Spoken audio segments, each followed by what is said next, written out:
Hello everyone and welcome back to another episode of Myth Busting here in the Myth Busting world. It is now time for an episode of Lag Busting. We're going to be taking a look at the difference in performance between 1.14 and 1.15. As I'm sure you're aware, this update came with a lot of bug fixes and optimizations, and so we're going to do some basic comparisons between the two, hoping to find out some useful information. And then later on in the video, we're also going to have a look at the impact that farming bees will have on the game's performance. But before we get to any of that, we're going to conduct some tests in this environment where on the screen we have information about what the game is doing. FPS is frames per second, so that's the visual performance of the game, and MSPT gives us an indication as to the server-side performance of the game, it doing all of the calculations and the behind-the-scenes stuff. So for example, if we bring in these campfires just like last time, the sheer amount of particle effects takes a strain on the frames per second, but not really the performance of the game because it's not calculating that much stuff. Now we're going to go ahead and replace these with some hoppers, and you'll see that this puts a strain on the game because hoppers are blocks that do things like move items around, and so the MSPT goes up, and with these two things we can get an idea of how things impact the game. Now let me introduce you to the split screen environment. On the left we've got 1.14.4, on the right 1.15, and we can see the performance of both of these with all of those hoppers in the background, and it doesn't look good for 1.15 because the MSPT is actually a little bit higher. Now I know that some of you are going to be nitpicky and say it's not a fair test to run two Minecrafts at the same time as they're sharing resources, and you know what, I'm not claiming it is a fair test. What I have been doing though is running some of these tests isolated in both versions of Minecraft, and the results are actually really similar to when you run it in split screen. So in my opinion, I think that these tests are relatively fair and they will provide us with the information we're looking for. We are going to start off with some simple comparison tests. First of all, we're going to summon in 2,500 item frames, which can hurt your FPS. However, here you can see we're just getting under 60 FPS rather stably. Now in 1.14.4, it's not the same. Let's summon in the same amount of item frames, and you can see here our frames tank down by half. So some huge improvements made to the rendering engine for 1.15.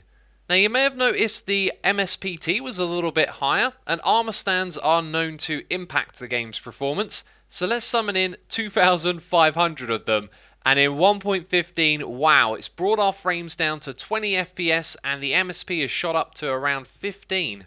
Now in 1.14, things are different. We might need to give the game a moment to settle here, but the frames will actually end up being a little bit higher, and the MSPT a little bit lower. So armor stands seem to be slightly better in 1.14.4. There you go, 30 FPS and we're getting 12 MSPT.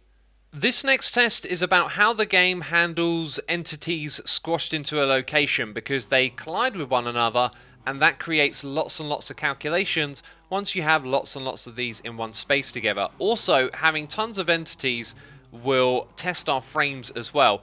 Every time I press that button, we're summoning in 30 cows, so I'm going to press it a total of 15 times, so we have 450 of them. So frames have been brought down to around 40, and the MSPT has gone up to around 40. If I go and place a vine block back here, this will actually reduce the amount of collisions being calculated, and it brings our MSP down to around 30. In 1.15, very similar performance, maybe slightly worse overall. Let's go and add in the vines and see how this affects the MSPT. So the FPS is down, the MSPT is up slightly. Seems like the changes between the two versions aren't particularly great for this particular example.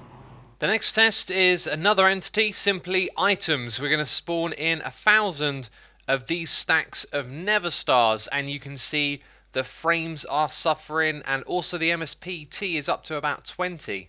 And here in 1.15, things aren't any better. In fact, the frames end up going lower and the MSPT is higher. So it does feel like there are things that aren't performing as well in 1.15. So that's all of our side-by-side comparisons for now. What I want to do next is look at the impact the new blocks have on the game. So this is the giant cube of blocks test, and essentially we just bring in a big old bunch of them and see how it affects things. Now, the honey blocks have the potential to affect the frames as they're slightly see-through in places, but as you can see here, this computer is having no problem with lots of honey blocks. The one that's going to impact the game the least is the honeycomb, because there's no see-through parts and they're not tile entities, so the MSPT stays low. However, with these next two, we may see a big change. Now, that number is bound to jump up as soon as we summon in a crazy amount of blocks, over 32,000 of them, but then it settles down to around 5.7, so this just shows you that it is a tile entity and it does have some sort of impact on the game. So the bee's nest settled around 5.5 and the beehive may be slightly higher than that, but what we'll do next is start to test these tile entities once they have some data inside of them. With their honey level set to 5, these bees' nests seem to be doing about the same as before. And so a beehive with honey inside of it seems to perform about the same as well. Now, all of these bees' nests have a single bee inside of them, and that has affected the MSPT. Now what I'm going to do is put 3 bees inside of each of them. Now, I'm able to do this thanks to MBT data being supported by the fill command, so every block in the fill command gives these tags to the blocks. And just to confirm, yep, there you go, see there are bees inside. Oh, and now they're angry at me. So at this point in our testing, I think I can only conclude that item frames have clearly been optimized. As for everything else, we haven't really learned anything major yet, and the reason that I was testing these 4 blocks behind me was to just see if anything out of the ordinary could take place, which doesn't seem to be so, as what we're going to be working on next is bee farms and seeing how they can be scaled upwards. What we have here is a pretty compact and robust bee farm. The bee will be confined to a 1-block space where it can pollinate with the flower and then go inside of the hive. So that should reduce its pathfinding and impact on the game's performance. Then we've got an observer block to detect when the honey level rises, and it can power the redstone and activate the shears, which won't get dispensed if the hive here isn't shearable. And when it's sheared, it creates honeycomb, which this hopper always seems to collect, and that goes down into this bit here. So this means that we should be able to tile this design and basically build it upwards and build a massive bee farm. So the objective here is to keep expanding the size of the bee farm over and over again until the game starts to suffer. And when it does, if we have a small amount of bee farms, it could be an indication that this isn't the best activity for the game. But we won't know until we get there, so let me show you my plan for expanding this. We're going to copy this block here all the way up to this little bit of space up here and copy it across into these 2 unfilled spaces like this, and then that means we can keep tiling the farm over and over again, and it will all be connected to this storage system, which, technically isn't necessary, but that's the way that I'm going to do it. Now, the first thing that I got to do is get some bees inside of here, and I made the mistake of summoning 3 at once before, so I'm going to be patient, wait for that one to go inside, then get another 2, and then we're going to start cloning this farm. So we've got 32 farms running in the world at once, and so far, not too much to comment on. So here's what I think we're going to do. We're going to quadruple the amount of them.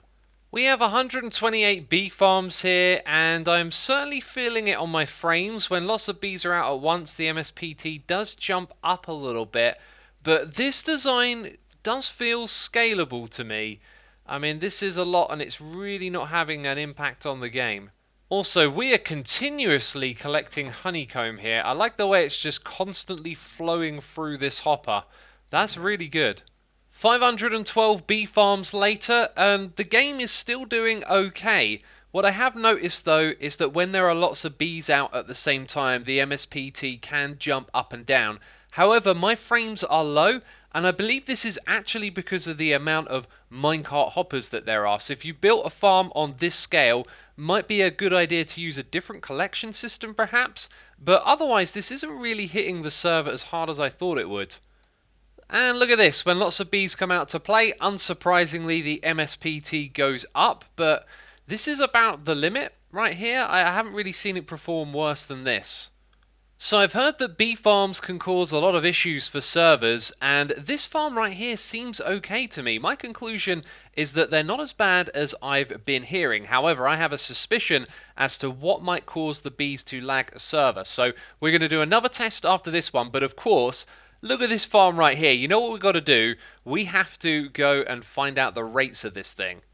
Now I'm using the carpet mod and it has some very useful features. For example, we can freeze the game in its entirety, and if we go and look over here at the bees, they are literally frozen because the game is no longer being simulated. It also looks like this farm isn't perfectly lossless, as there are some honeycombs there. But anyway, with the game frozen, what I'm going to do is clear out all of these chests. Then we're going to run the game for a full Minecraft day and see how much honeycomb we get in total. So the game is frozen again because we've completed our test, and in one Minecraft day we've gotten 6,681. So in an hour of AFKing, this thing would give you 20,000 honeycombs. And of course, if you were running this in a regular Minecraft world, the bees wouldn't be running at night time. So that's something else to consider, but 20k per hour, that's a pretty crazy rate. So we're back in split screen mode, but both of these are Minecraft 1.15, and the difference between the two worlds is that this one's got flowers in, and lots of them, and when I press that button over my shoulder, we're going to summon in 100 bees, and I believe the difference here will be their pathfinding, because there are loads of flowers for which they have to interact, and in the other world, they don't have anything to interact with. And so now we have 100 bees in both of the worlds. And it's actually the one on the right that's not performing as well at the moment. Maybe that's because they can't find any flowers.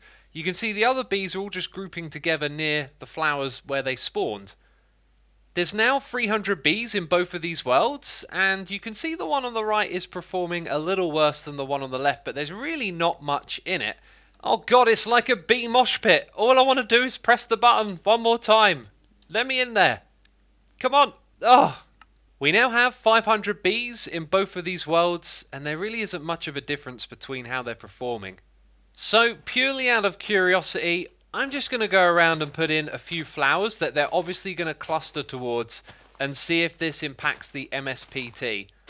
And it hasn't really changed. This wasn't the best of tests. I was just kind of curious, and hey, we gave something a try and we didn't really learn much, which is fine.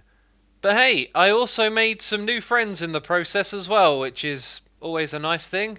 It's because I'm holding a flower, they're coming after me. So this time around, we didn't particularly learn a lot from these tests, but that's fine. We did get to see a crazy large bee farm in action, which was a lot of fun. And this is where we're going to end this episode. So if you enjoyed it, please do leave a like. As always, thank you for your support on these videos.